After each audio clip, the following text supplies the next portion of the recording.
Hair loss 20 वाले लोग भी परेशान हैं और 40 वाले भी परेशान हैं। सबको चाहिए अच्छे बाल, because definitely it adds up to your confidence. लेकिन प्रॉब्लम आती है 20 इयर्स को भी और 40 इयर्स को भी। तो आज हम बात करने वाले हैं hair loss in 20s versus hair loss in 40s। Why it happens in 20s, what should you do in 20s and why it happens in 40s and what should you do in 40s। तो जरूर इस video को and तक देखना and अपनी hair loss journey से अगर relate कर पाते हो तो जरूर लेट मी नो कि आपके क्या एक्सपीरियंसेस है हेयर लॉस को लेके। मेरे खुद का एक हेयर लॉस जर्नी रहा है जो मैंने आई थिंक 1-1.5 साल पहले वीडियो पोस्ट किया था और उसमें मैंने एक्सप्लेन किया था कि किस वजह से मुझे हेयर लॉस हुआ और मैंने उसको कैसे रिवर्स किया। तो वो वीडियो जरूर आप जाके देखिएगा। Maybe it inspires you कि that you can always get your hair back. So let's start the video.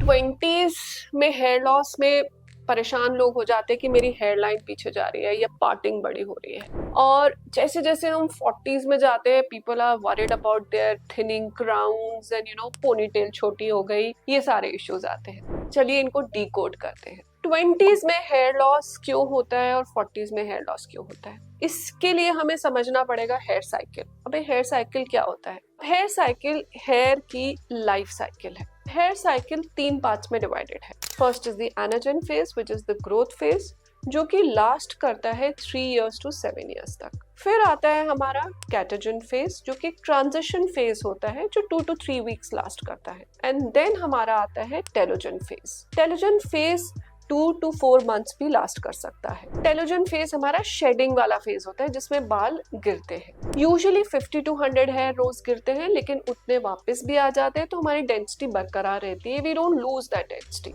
लेकिन प्रॉब्लम तब आती है जब हमारा ग्रोथ फेज कम हो जाए और शेडिंग फेज इंक्रीज हो जाए। तो ओवरऑल रिडक्शन क्या होता है, या तो डेंसिटी कम हो जाती है या बाल पतले शुरू हो जाते हैं या बालों का लॉस कुछ एरियाज में हो सकता है। अब इसको कंपेयर करते हैं 20s एंड 40s में। 20s में यूजुअली हेयर लॉस क्यों होता है, इसके कई सारे रीजंस हैं। कॉमन रीजंस है सबसे पहले एंड्रोजेनेटिक और जेनेटिक रीजन है। इसके अंदर डीएचटी की सेंसिटिविटी बहुत हो जाती है, तो क्या होता है कि शेडिंग इंक्रीज हो जाती है। तो मेल्स में आप देखोगे कि हेयरलाइन पीछे चली गई और फीमेल्स में देखोगे कि आपकी जो सेंटर पार्टिंग है वो बड़ी होनी शुरू हो गई। सेकेंडली हमारा stress and lifestyle. This is the period when all the young adults are very active और वो एक बहुत ही रिगरस लाइफस्टाइल फॉलो कर रहे होते हैं जिसमें स्ट्रेस है, ठीक से सोना नहीं है, ओवरनाइट जागना है, हेल्दी ईटिंग नहीं होती। उस वजह से भी हेयर एक स्ट्रेसफुल पीरियड के थ्रू गो करता है। थर्ड होता है कोई सडन इलनेस हो गई, आप बीमार हो गए, जैसे कोविड के टाइम ऐसा बहुत हुआ था, या टाइफाइड हो गया या कोई हॉस्पिटलाइजेशन हो गया, तो भी शेडिंग बहुत जल्दी इंक्रीज हो जाती है। फिर होते हैं हार्मोनल फैक्टर्स जैसे कि पीसीओएस हो जाना।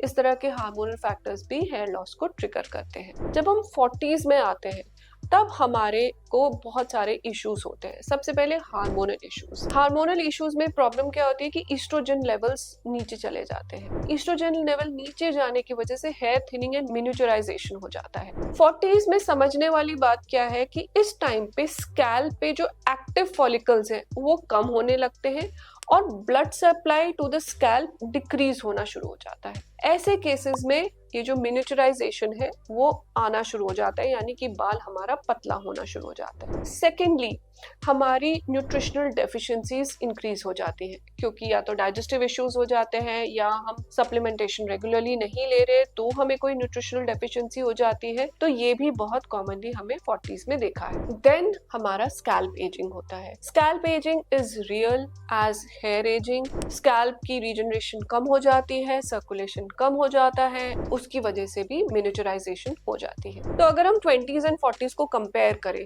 तो 20s का हेयर फॉल एकदम सडन होता है, जबकि 40s का हेयर फॉल थोड़ा ग्रेजुअल होता है। ट्रीटमेंट पे यहाँ पर फोकस रहेगा कि जब हम 20s में ट्रीटमेंट करें तो हमारा ट्रीटमेंट रीग्रोथ की तरफ ओरिएंटेशन में होना चाहिए, और अगर हम 40s की तरफ फोकस करें तो हमारा डेंसिटी को रिटेन करना और मेंटेन करने में हमारा फोकस होना चाहिए। जब हम ट्रीटमेंट्स की तरफ देखते हैं तब हमारे कुछ मेडिकल ग्रेड ट्रीटमेंट्स इंपॉर्टेंट हो जाते हैं along with a healthy lifestyle because hair is also a 360 degree approach, यानी आपका माइंड, आपका लाइफस्टाइल, आपका डाइट एंड साथ में ट्रीटमेंट में मिनॉक्सिडिल बहुत अच्छा काम करता है, FDA अप्रूव्ड है। सो 2 to 5% minoxidil can be used जो सर्कुलेशन को इंक्रीज करता है। साथ में यहाँ पर फिनेस्ट्राइड भी दिया जा सकता है। इसके साथ साथ सप्लीमेंटेशन बहुत इंपॉर्टेंट है, स्पेशली जो कि हेयर के रिलेटेड है, जैसे biotin, zinc, selenium, all these is very critical. Increasing your protein also is very critical to maintain that hair. जब हम ट्रीटमेंट्स में, मेडिकल ग्रेड ट्रीटमेंट्स में आते हैं तो अब हमें रीग्रोथ और डेंसिटी इंक्रीज करने के लिए क्या कर सकते हैं?